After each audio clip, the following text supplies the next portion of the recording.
Entonces, la segunda raíz es Simón Bolívar, quien decía que 300 años de calma no bastan, pongamos sin temor la piedra fundamental de la libertad americana. Vacilar es perderse.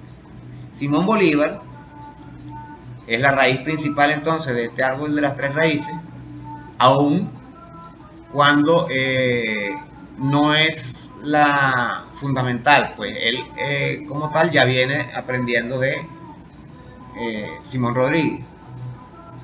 Véase que una raíz es una sola cosa que alimenta todo un árbol. Nadie piense que una raíz es una ramita aquí, una ramita allá. No, señor. Es un solo conglomerado, teniendo una fuente principal, que es en donde todas convergen. Todas las demás raíces convergen en esa raíz principal, que es el pensamiento bolivariano. Entonces, sus gestas de revolucionario, visionario y sus conquistas políticas constituyen uno de los grandes legados de la historia latinoamericana y universal.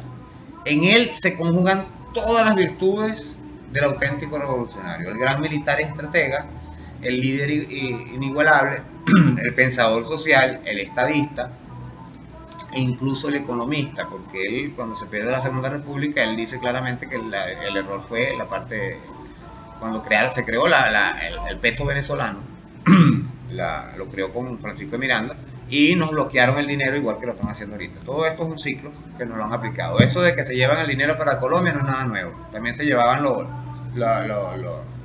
las monedas, ya les voy a mostrar. Estas monedas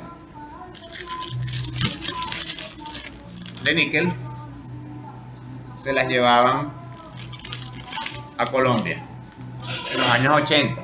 Y de allí vinieron los famosos tinoquitos, que eran los billetes de papel, esos bien malos. Entonces, Simón Bolívar, a pesar de que el proyecto de unidad latinoamericana no pudo tomar forma, el pensamiento bolivariano es el punto de referencia para pensar hoy sobre la integración de América Latina. Error, había Yala. Mientras sigamos hablando de América Latina, seguimos hablando de división. Porque Venezuela no es igual que Bolivia, ni igual que Perú, ni igual que Cuba. Cada uno tiene sus propias particularidades y no hay manera de que nosotros tengamos una unidad como la piensan. Nuestra unidad tiene que ser Abya Yala o no es ninguna. Es así de sencillo. Entonces, la idea de unir a nuestros países en un solo bloque económico, político y social buscaba defender la soberanía y las riquezas de América mestiza frente a las intenciones imperialistas de los países poderosos. Seguimos en el mismo cuento. Asimismo, buscaba entonces convocar a todos los pueblos bajo un mismo proyecto libertario basado en una democracia verdadera, de libertad, de igualdad y de justicia. Fíjate que hasta ahora no se ha podido. Ya en 1812 señalaba el manifiesto de Cartagena, el Libertador señalaba, yo no soy del sentir y del pensar que mientras no centralicemos nuestros gobiernos americanos, otro error, americano, seguimos en el mismo error, nuestros enemigos obtendrán las ventajas más completas. Seremos envueltos indefectiblemente en los horrores de las disensiones civiles y conquistado vilipendiosamente por ese puñado de bandidos que infectan nuestras comarcas. Seguimos en el mismo cuento. El primer error de Bolívar fue llamarnos la Gran Colombia. Simple. Tanto así que el virreinato de la Nueva Granada se quedó con el nombre de Colombia. No como la Grande, pero sí se quedó con el nombre de Colombia. Y ellos siguen pensando en ser la Gran Colombia nuevamente, o sea, volver a sumar a Venezuela a su territorio. De ahí tanta guerra. Además de rescatar entonces la opresión del Imperio Español y las oligarquías apátridas, analizó con una gran agudeza el peligro que provenía de los intereses de otras naciones y grupos de poder, Estados Unidos por ejemplo. En concreto, anticipó el voraz y criminal Imperio del Norte, al afirmar en 1829: los Estados Unidos parecen destinados por la providencia a plagar la América de miseria en nombre de la libertad. Es lo que ha hecho, no solamente a América, sino a todo el mundo, pero en particular a América. Washington también condenó el proyecto bolivariano de una América Latina unida y lo sigue haciendo. Estamos hablando de la época del Libertador. El presidente Monroe, que decretó que América Latina era su patio trasero, el patio trasero de Estados Unidos, identificó a Bolívar como un déspota militar de poco talento, el loco de Colombia, el libertador de esclavos. Incluso la jerarquía eclesiástica llegó a excomulgarlo y lo comparó con el mismo Satanás. Así tenían a Bolívar. ¿Y les parece algo diferente hoy en día? ¿Qué hace la jerarquía eclesiástica en Venezuela? ¿Qué hace en el continente en general? Entonces ese proyecto de integración orientado a sentar las bases para la Confederación Hispanoamericana tenía varios elementos centrales. Véase Confederación Hispanoamericana. Yo lo llamo Confederación Abya Yala. Lo expliqué en las revoluciones de Venezuela, las revoluciones en el mundo, y lo ahondo en otros escritos. Crear una serie de federaciones, la Federación Bolivariana, que sería lo que era la Gran Colombia completa hasta Perú, y otro grupo de la Federación Brasilera, la Federación de América Central. México podría ser una federación por sí sola, porque recuperando el territorio que Estados Unidos le arrebató, ya lo sería. La parte noroeste de Estados Unidos, que es Abya Yala también, se le podría llamar otra federación, que es en la que comprende Alaska y toda esa zona. Y en la parte argentina, de Argentina, Chile, Uruguay y Paraguay, otra federación, el Caribe otra federación, y seríamos todos juntos una confederación que vendría a ser lo que es UNASUR, lo que es la CELAC, sin Estados Unidos. Estados Unidos, que se considere ella sus 13 provincias, una federación, y serían 6 federaciones que tendrían un equilibrio de peso, porque cada una tendría más o menos la misma población, más o menos las mismas riquezas, más o menos las mismas potencialidades, y habría un equilibrio entre todo eso, y podríamos hacerle contrapeso, tanto por separado como unidos, a las otras potencias, ya que, por decir algo, la Federación Bolivariana, lo que sería la ex Gran Colombia, tendría la potencialidad que tiene Europa. Lo que tendríamos sería entonces que avanzar en la parte tecnológica, pero ya ese sería otro paso. Esto sería la unidad para hacer frente a los peligros y que amenazan a nuestras repúblicas. Véase que este proyecto de integración de Bolívar estaba fundamentado en varias cosas, ¿no? Primero, la unidad para eliminar estas amenazas de las potencias. Luego, la adopción de pactos de protección y defensas mutuas como los mecanismos para garantizar que nuestra nación fuese defendida, todas las naciones se defendiesen entre sí. Esto lo copió Estados Unidos e hizo el TIAR. Véase que Chávez impulsó la UNASUR, impulsó la CELAC y después estaba impulsando la parte de militar, ¿no? Hacer una unificación militar, y era parte de los acuerdos políticos. Eso lo destruyó Estados Unidos porque no les conviene. Divide y vencerás. La adopción entonces de acuerdos también amistosos para resolver eventuales disputas. Esto se aplicó, Maduro lo aplicó una vez, lo intentó con el caso de Honduras, con el caso de Paraguay, y en estos acuerdos se implementaron, pues, y se resolvieron otros conflictos en otras partes donde Maduro fue actor principal. Inicialmente propuso entonces Bolívar ante el Congreso Anfictiónico de Panamá la Gran Confederación, que incluía desde México hasta Argentina, como venía diciendo, lo que es la Abya Yala, pero él obvió la parte noroeste, lo que le llamaban el lejano oeste de los norteamericanos, que era la parte indígena Abya Yala, porque bueno, ya estaba tomada por los norteamericanos, pues estaban en ese proceso. Esta confederación estaba llamada a fracasar, lógicamente, debido a los intereses mezquinos de las clases dominantes locales, gobernantes, los caudillos oligárquicos,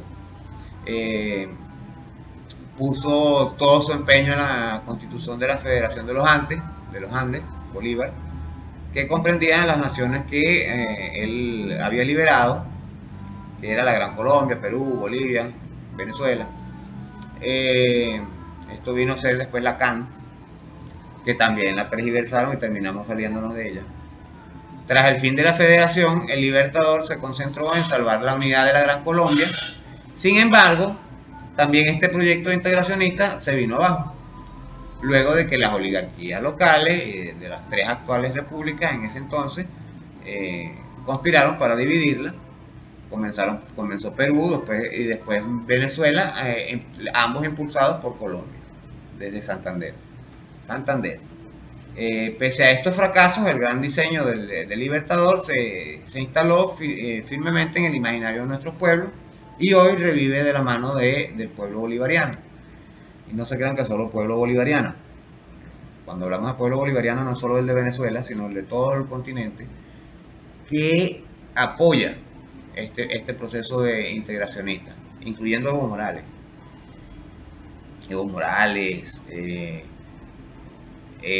Rafael Correa, ya habíamos creado hasta una propia moneda virtual única, que era el Sucre, y todo esto.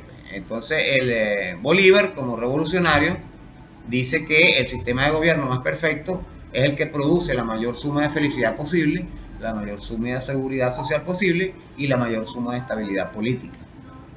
Esto no se va a poder mientras no haya una educación y una formación ciudadana crítica, que piense por sí misma y que deje de repetir que deje de ser pensado, que deje de repetir lo que otros le dicen que dice, que cree que sabe lo que dice y resulta que lo que está repitiendo lo que le están diciendo. Complicado suena, pero es sencillo cuando uno lo entiende. Simón Bolívar, además de ser el padre de la independencia y de la integración latinoamericana, es el precursor del pensamiento social revolucionario en nuestro continente. En su proyecto, la victoria militar no era más que el comienzo de una verdadera revolución social que debía permitir eliminar los groseros privilegios de las minorías y la odiosa diferencia de clase, elevando a todos los y las habitantes al rango de ciudadanos. Finaliza la guerra, trató de aplicar la Gran Colombia, se lo tumbaron y todo esto. Sus enemigos le llamaban caudillo de los descamisados, monstruo del género humano, tirano, liberador de esclavos, dictador. Le suenan todos esos nombres como llamaban a Chávez y como llaman a Nicolás Maduro. Como llaman también a Evo, como llaman a Rafael Correa, a Lula. Es el mismo cuento. Mientras tanto, defendían entonces esa gente el modelo parlamentario, excluyente, plutocrático. Véase que en el acta de independencia no firma ningún pendejo, ningún pelabola. Los que firman son todos de la oligarquía, todos son mantuanos. Y de hecho la primera república es netamente oligárquica y continúa el esclavismo.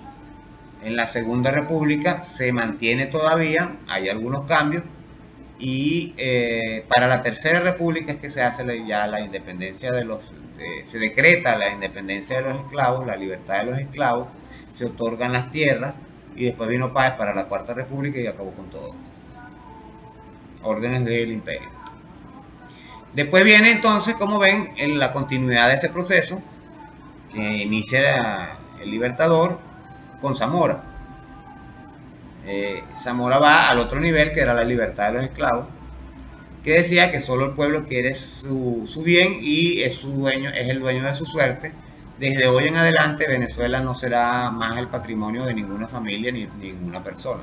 Véase que va directo al punto. Ezequiel Zamora entonces retomó la bandera de Bolívar 30 años después de la muerte del Libertador, enfrentándose a la oligarquía que truncó el sueño bolivariano. Conocido como el general del pueblo soberano, su pensamiento y acción representan la última raíz de este árbol básico, de las tres raíces, pero con la principal bandera de la lucha de la distribución de tierras y la dignificación de los campesinos. Véase que Bolívar hizo algunas cosas que nunca se ejecutaron, como la distribución de las tierras, que después Páez echó hacia atrás, y la libertad de los esclavos, que tampoco se ejecutó hasta la época zamorana. A su vez fue un acérrimo enemigo entonces Zamora de la oligarquía. Su defensa de la dignidad de los campesinos y su arrojo libertario hacen de él una fuente permanente de inspiración revolucionaria. Tierra y hombres libres. Cuando Dios hizo el mundo, repartió en común el agua, el sol, la tierra. Porque entonces los godos se han apoderado de las mejores tierras, bosques y agua que son propiedad del pueblo. Eso era lo que decía Zamora, y es cierto. Vemos que en Colombia se privatizan los ríos y están matando a los indígenas, a los originarios, allá en la Guajira, que es venezolana, por cierto, que se la robaron también, como muchas otras tierras y otras cosas, incluyendo el corazón del Libertador. Se lo robaron el nombre de Colombia. Todo eso nos ha robado, además de todo lo que nos han parasitado todos estos 500 años. El virreinato de la Nueva Granada nos ha parasitado. Entonces, Ezequiel Zamora comenzó su carrera política uniéndose al Partido Liberal. De los liberales, en 1846, el gobierno conservador desató una feroz represión contra los miembros de su partido, lo que convocó que Zamora y otros caudillos populares se alzaran a tomar el poder. En su proclama rebelde de inspiración bolivariana, invitó al pueblo a luchar para quitarnos el yugo de la oprobiosa oligarquía y para que se pusieran a quien se pusiese y costara lo que costara, para conseguir al fin las grandes conquistas de la independencia que no habían sido logradas. Esta insurrección, que vio nacer la consigna de tierra y hombres libres, la hizo ganarse el apoyo de la devoción popular y el nombre del general del pueblo soberano. Ezequiel Zamora fue hecho prisionero y sentenciado a muerte, pero el presidente Monagas lo conmutó, le conmutó la pena y por el destierro.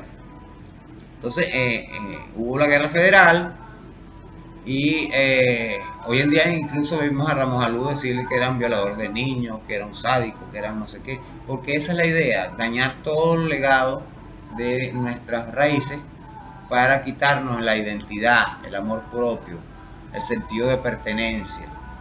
Y así es que nos han acabado y nos han destruido. Entonces preferimos a un Capitán América, a un Superman, que son inexistentes, a un Zamora, a un Bolívar, a un Miranda. ¿Ven? Entonces así es que nos han dominado todos estos años. Como ven esto, aquí 30 años después, suena ese número, 30 años, la República seguía viendo bajo un sistema semifeudal la inmensa mayoría del pueblo, los trabajadores y trabajadoras, los esclavos y las esclavas, y los campesinos y campesinas, los artesanos y artesanas, y los marginados y marginalizados de la ciudad y del campo. Se debatían con la mayor miseria y hambre. El latifundio, lejos de eliminarse, se había extendido bajo el amparo del gobierno. Tras la abolición de la esclavitud en 1854, los 40.000 esclavos liberados se encontraban sin tierra y sin condiciones para ganarse un sustento, como les estaba diciendo. Véase que esto ocurrió, Zamora, 30 años después de la muerte del Libertador. Volvemos al ciclo, los 30 años. Bajo la consigna de la Federación, es el gobierno de los libres. Los federales convocan en 1959 al pueblo a sacar a la patria de la salvaje y brutal dominación de la oligarquía. Tanto el pueblo campesino desposeído y explotado como la nueva masa de desempleados se incorporaron a esta lucha para... Cuando asesinan a Zamora, ya este había demostrado su genio estratégico al conducir a sus tropas a la línea de defensa e incluso hizo temblar a su propio cuñado, que era fue el que terminó siendo el presidente. Sin embargo, este proceso se vio truncado a partir de entonces las guerrillas que promocionaba la oligarquía, lo que llamaban los páracos, que promocionan los Uribe, el mismo sistema. Y en Venezuela lo aplicaron hasta la época de Müller Rojas, hasta la época de Chávez, de hecho, cuando Müller Rojas crea las milicias, porque los terratenientes tenían sus propias guerrillas, sus propios paracos, y entonces iban a guajibiar, que era matar indígenas para robarles sus tierras, y una cantidad de cuestiones, y de allí nace la idea de las milicias. De eso hablo más adelante en un escrito exclusivo.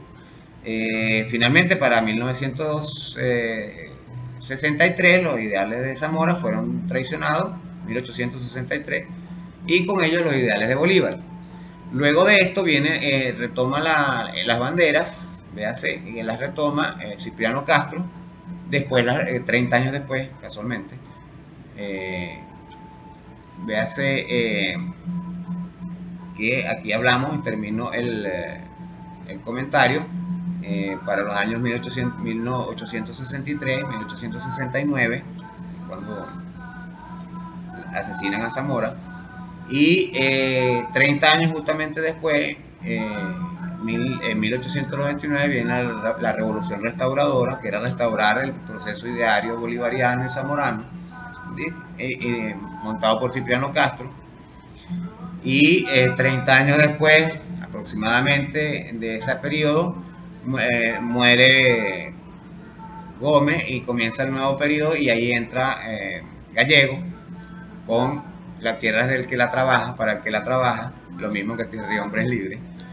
Y todo este proceso se repite así constantemente. Bueno, voy a dejarlo porque este sí se me hizo largo, porque era fundamental hacerlo de esta manera. Esto trato de hacerlos cortos, pero es difícil explicarlo, a menos que lo explicara por separado, pero nadie entendería cómo viene la correlatividad entre una cosa y la otra. Por eso es que siempre nos han dominado. Como lo digo con la parte filosófica, la parte epistemológica, cada quien explica, los filósofos explican, por ejemplo, la parte de economía. Marx explicó la parte de economía, pero entonces separó otras renglones, aunque las mencionaba, pero él se concentró en la parte del capital. Hegel se concentraba en la parte psicológica, en la parte de la histórica, en la parte histórica, y no en la parte del capital. Entonces cada uno lo toma por separado. Yo estoy tratando de enmarcarlo todo como hizo Chávez, por eso hizo el árbol de las tres raíces. Tomó la parte de la educación por una parte, la parte guerrerista por la otra, la libertad de los esclavos, todo eso va en esas tres raíces. Y de allí pasamos progresivamente al pensamiento del socialismo del siglo XXI. Bueno, vamos a seguir hablando más adelante, porque ya se hizo larguito.